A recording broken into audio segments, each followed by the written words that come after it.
반갑습니다. 김민건입니다. 은행에 적금을 가입하는 게 나을까요? 아니면 적금처럼 순금을 모으는 게 나을까요? 이런 고민하시면서 미래 은퇴자금 설계라든지 또 젊은 고객분들은 집을 산다든지 그런 목적자금 설계 관련해가지고 질문 꽤 주시거든요. 오늘은 과연 금을 모으는 게 좋은 것인가? 라는 고민을 함께 공유해보는 시간 가져보도록 하겠습니다. 네, 금 모으면 당연히 좋겠죠. 네.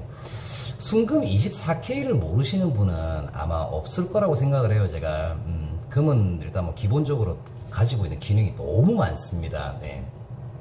대표적으로 금융시장에서 대표적 인플레이션을 해지하는 안전자산이면서도요. 네.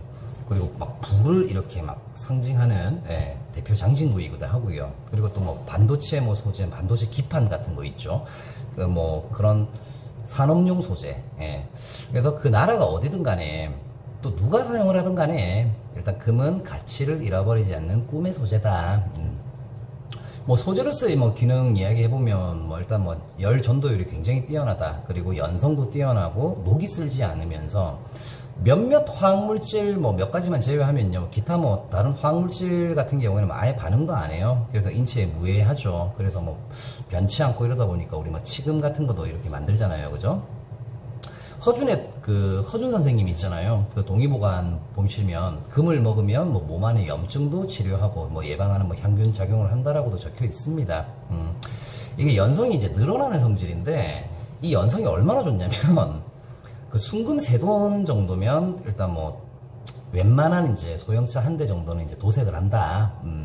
우리 두바이나 이런 데 보면 이제 자동차, 욕조, 심지어 변기까지 이제 진짜 순금으로 이렇게 많이 도색 같은 거 해놓잖아요. 금 엄청 들어갈 것 같은데 사실 실제로는 얼마 안 들어갑니다. 네. 인간이 금을 만들어내는 걸 연금술이라고 합니다. 네. 근데 문제가 이제 이 기술의 발달로 인해 가지고 입자 가속기 같은 거 이용해 가지고 금을 이렇게 생성할 수 있는 게 있거든요. 근데 생성되는 금 양 자체가 너무 이제 미량이고 소량이다 보니까 사실 금을 이렇게 생산하는 양보다 생산 비용 자체가 더 들어가다 보니까 사실 효율 자체는 아예 안 나와요. 그래서 금은 무조건 땅에서 채굴을 해야 된다. 상업용이든 산업용이든 일단 금이 있어야 되니까 어떤 나라든 간에 금광업이라고 하죠. 채굴하는 거 그거 자체가 진짜 중요하고요. 결국에는 이제 다이아몬드처럼 금도 자연에서 얻는 거다. 모든 게 땅에서 나오죠. 희한하게. 금융, 장신구, 산업 정말 귀하디 귀하죠, 금이. 지금 이렇게 제가 오픈하면서 이렇게 얘기 오픈하면서 이 이야기만 해도 사실 금은 꼭 필요한 가치다라는 게 느껴지시죠, 그죠? 사실 오늘 이제 금 이야기를 하면서 해주고 싶었던 이야기가 우리는 왜 금에 투자를 해야 되는가거든요. 화폐가 뭡니까, 화폐? 네. 자, 봅시다. 여기 상품이 하나 있어요. 근데 이걸 이제 그냥 가져가지는 못해요. 예. 돈을 주든 아니면 뭘 주든 서로 이렇게 가치를 교환을 해야 되잖아요. 그게 이제 화폐로서의 이제 역할인데, 상품의 가치가 정해지면 그만큼의 지불 기능을 가진 교환 수단 자체를 이제 화폐라고 부르는데, 우리가 그 숫자를 이렇게 나타내듯이 이제 부의 가치라고 하죠. 부를 측정하는 단위이자 보관하고 있을 때 이제 가치가 절대 떨어지면 안 되는 게 이제 화폐의 본질입니다. 서로 필요에 의해 가지고 일단 가치를 교환하는 수단이었던 이제 옛날부터 이야기하면 물물교환 있죠. 물물교환부터 해가지고 지금까지 화폐에 대한 기능이 출발을 하고 나서부터 지금까지의 역사, 전 세계 역사 어딜 통틀어 봐도 사실 화폐에 대한 개념이 생긴 이래 이제 금은 진짜 중요한 화폐, 일이죠. 화폐의 수단이었죠. 그죠? 각 나라에서 이제 그 나라만의 이제 화폐를 정하고 모든 국가들 간의 거래 자체는 일단 통화 자체가 일단 금으로 이제 가격이 매겨졌었잖아요. 무역 간에. 그래서 금 자체가 세계 모든 공통 화폐, 그 기축 통화의 본질이다라는 얘기를 일단 전해드리고요. 화폐가 이제 아무래도 기본적인 3가지 조건은 꼭 필요합니다. 누가 봐도 일단 가치가 신뢰성이라고 하죠. 신뢰성을 인정받는 보편적 가치가 있어야 되고요. 두 번째는 이제 우리가 은행에 이제 저금하듯이 이렇게 보관을 했을 때, 저장을 했을 때 이렇게 가치가 절대 손상되면 안 되고요. 예. 아끼다 똥 되면 큰일 나니까. 그리고 제일 중요한 게 대중이 다 쓸 수 있게 충분하게 공급이 되느냐에 대한 문제, 이거거든요. 이게 이제 화폐의 본질 3가지인데, 우리가 금화, 은화, 동화, 이렇게 주화로서 썼던 적 기억나시죠? 근데 그 금속 주화에서 이제 세 번째 문제가 생기기 시작합니다. 산업화로 인해 가지고 이제 뭐 잘 먹고 잘 사는 뭐 이런 세상이 되니까 인구가 어떻게 됩니까? 갑자기 엄청나게 증가를 합니다. 이게 누구나 사용할 수 있는 대중화가 엄청난 인구 증가로 인해 가지고 공급이 모자란 시점이 와요. 그래서 아까 제가 금은 만들어내는 게 아니라 채굴이라고 말씀드렸잖아요. 그래서 이제 금을 대처하기 위해서 나온 게 뭐다? 종이 지폐다. 나라별 종이 지폐를 이렇게 발행해가지고 금의 가치를 종이에다가 숫자로 옮겨 놓은 거예요, 실제적으로. 그래서 인구가 아무리 많아도 종이는 이제 계속 찍어내면 되니까 이제 종이로 이렇게 대체를 한 거고, 종이 지폐로 이제 신용을 이제 대신한 거죠.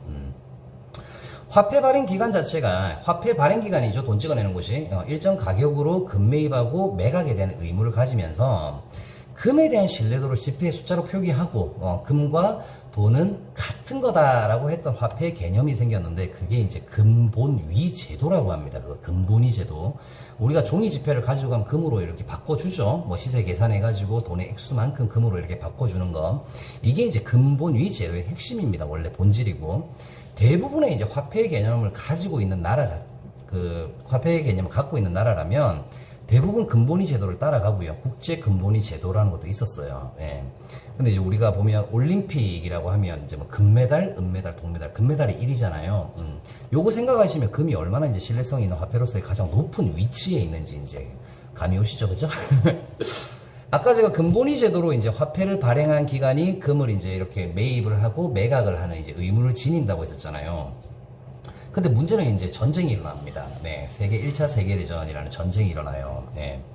그러면서 전쟁에서 필요한 게 뭐죠? 무기, 뭐 군수물자 뭐 이런 거잖아요. 그러니까 이제 각 나라별로 이제 돈을 미친 듯이 찍어냅니다. 네. 근데 어떻습니까? 돈을 너무 많이 찍어내요. 그러다 보니까 이게 매입하고 매각을 못하는 상황까지 오게 됩니다. 네.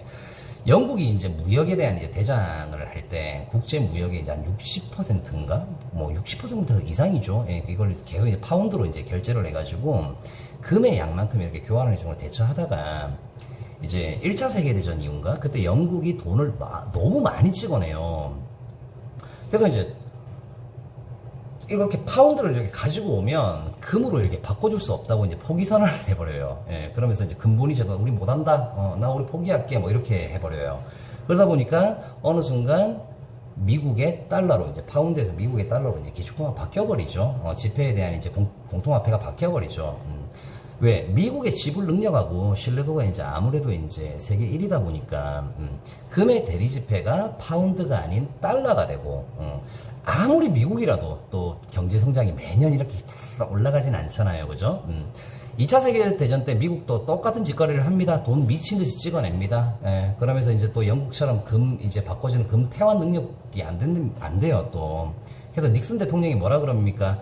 달러를 금으로 바꿔주는 금태환 정지 선언해버리죠. 이게 이제 근본위 제도의 붕괴다. 뭐 이렇게 얘기를 하는데, 근본위 제도의 폐지, 붕괴, 뭐 이렇게 얘기를 하면 뭔가 좀 이렇게 불안하게 들릴 수 있잖아요, 사실. 근데 전혀 걱정 안 하셔도 됩니다. 이 근본위 제도가 화폐를 발행한 기관이 금을 일정하게 매입을 하고 매각을 이제 하는 의무를 지닌다고 했잖아요. 근데 그 말을 조금만 우리가 생각을 해보면 본질을 지폐는 금의 가치를 지폐의 숫자로 나타내는 건데, 예. 근데 이걸 너무 많이 찍어내다 보니까 나는 그 화폐 발행기관 못 믿겠어요. 신용 없는 화폐 발행기관은 못 믿겠어거든요. 그러니까 너네가 아무리 돈을 싸들고 들고 온다고 하더라도 우리의 소중하고 중요한 금을 무조건 바꿔주진 않을 거야 라는 게 이제 근본위 제도의 폐지거든요. 근본위 제도의 폐지와 붕괴 자체가 지폐에 대한 신뢰도가 떨어졌다는 거지 금에 대한 신뢰도가 떨어진 게 절대 아닙니다. 예. 그래서 나라마다 이제 금을 최대한 보유를 많이 하려고 애를 쓰고 있고 그 현금이라고 이제 하는 건 이제 언제 어디서 이제 가치가 하락할지 모르니까 신용이 좋을 때는 현금 가져오면 바꿔주겠지만 신용이 안 좋을 때 가져오면 이제 안 바꿔줄 거야 라고 이제 책임을 피하는 거거든요. 그러니까 무조건 신용을 이제 인정을 하진 않겠다라는 거거든요, 그게. 그래서 우리가 은행 가보면 그렇잖아요. 신용이 좋으면 대출 한도가 되게 크고 이제 금리도 싸게 이제 뭐 이렇게 가치를 인정을 해주는데 신용이 안 좋으면 이제 대출 한도도 줄어들고 금리도 비싸잖아요. 그게 위험도에 따른 거잖아요. 그렇게 생각하시면 되게 편할 것 같아요. 자, 지금까지 이야기의 결론. 예, 금은 화폐의 기능, 최상위 1위의 가치다. 그리고 그 가치는 절대 변하지 않는다. 이거 꼭 기억하시고요. 그리고 제가 질문 하나 드려볼게요. 미국이 망하겠습니까? 물론 이제 미국이 계속 성장을 하지는 않았습니다. 네. 뭐 세계 2차 세계대전 뭐 거치면서 이제 뭐 그렇다고 할지언정 뭐 지난 뭐 50년만 본다고 하더라도 미국이 뭐 어떠한 경제에 뭐 위협이 있든지 뭐 없든지 간에 이제 미국이 이제 세계를 좀 이렇게 이끄는 대장님이 됐죠. 대장 역할을 하죠. 그리고 이제 모든 나라가 이제 미국의 이제 지폐인 이제 달러를 이제 기축통화로 쓰고 있죠. 그래서 인플레이션 해지를 아셔야 돼요. 인플레이션과 인플레이션 해지. 인플레이션, 물가 상승률이라고 이제 제가 표현을 할게요. 그러면 인플레이션 해지는 뭐냐? 물가가 상승한 만큼 원래의 가치를 유지시킨다가 인플레이션 해지에 대한 기능의 역할이에요. 좀 어려울 수 있는데 제가 최대한 좀 쉽게 한번 풀어볼게요. 예를 하나 들어볼게요. 제가 2000년도 초반에 사회에 처음 나왔습니다. 그때 직장생활을 처음 시작했어요. 아직도 기억이 나요. 제가 8시간 근로기준, 8시간 근로기준으로 하루 임금이 그때 당시에 16,720원. 시급 아니에요. 하루 일당이었어요.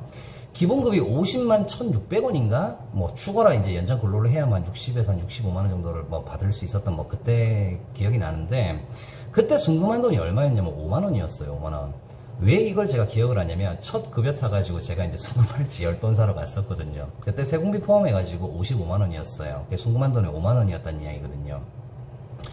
지금 순금 10돈 팔찌 하나 하려면 얼마 정도 듭니까? 세공비 제외한다고 하더라도 뭐 330만원대가 넘죠, 지금.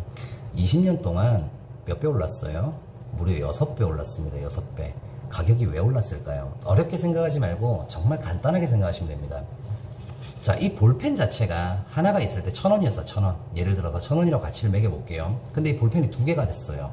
그럼 어떻게 돼요?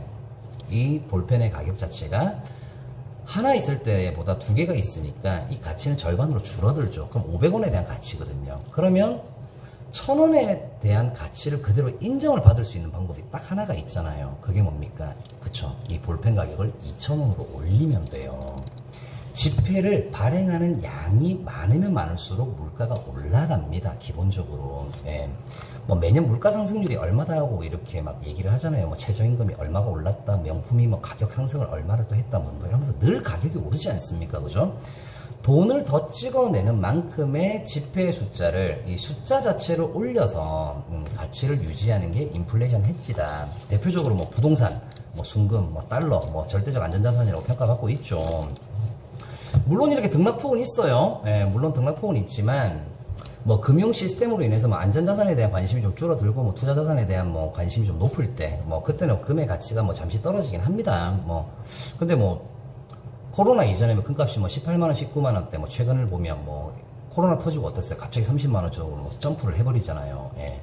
2013년도에 뭐 30만원 찍었었고, 그리고 갑자기 2013년도 하반기에 뭐 17만원까지 이렇게 폭락을 했다가 또 이렇게 이제 뭐 보합 상태로 쭉 유지를 했다가 갑자기 코로나 터지면서 가격이 또 엄청나게 또 상승을 또 하거든요. 코로나 터지기 전에 미국의 부채 자체가 2경 달러 조금 안 됐던 것 같아요. 그리고 코로나 시기에 3경 달러인가 뭐 이렇게 더 찍어냈죠. 그래서 아마 지금 미국 부채가 5경 조금 안 되는 거 뭐 계산도 안 됩니다. 뭐 5경 이래버리니까. 근데 이번에 이제 또 부채 상환 한도 이제 정액으로 해가지고 2경 정도 더 찍어낸다고 발표를 했죠. 미국이 또 달러를 더 찍어냅니다. 그러면 간단합니다. 미국이 코로나 때 3경을 더 찍어내고 우리나라는 그때 500조를 더 찍어내죠. 그러면서 이제 국가 부채가 우리도 1000조를 넘어버렸죠. 이걸 우리가 달러로 계산해서 우리는 이제 기축통화국이 아니기 때문에 다 갚아야 되죠. 근데 미국은 어때요? 안 갚아도 돼요. 왜? 기축통화국이잖아, 걔네들은. 부채 상환 한도가 있다고 해도 얘네들은 안 갚아도 돼요. 왜? 기축통화국의 지위를 이용해서 이제 안 갚아도 되는 돈이 돼버리거든요. 그래서 결론은 미국은 계속 돈 찍어냅니다. 그리고 달러 가치가 계속 이제 찍어내면 달러 가치가 좀 떨어질 거니까 이거를 물가 상승률로 계속 이제 달러 가치를 유지를 할 거라는 이야기예요. 그 말은 무슨 말이다? 금값은 더 올라간다라는 이야기예요. 이해하셨어요? 그래서 오늘 제가 말씀드린 것 중에 기억해야 되는 게 딱 2가지예요, 핵심. 원래 기축통화의 본질은 금이다. 그래서 금본위 제도의 폐지는 아무런 의미가 없다. 요거 꼭 기억하셔야 되고요.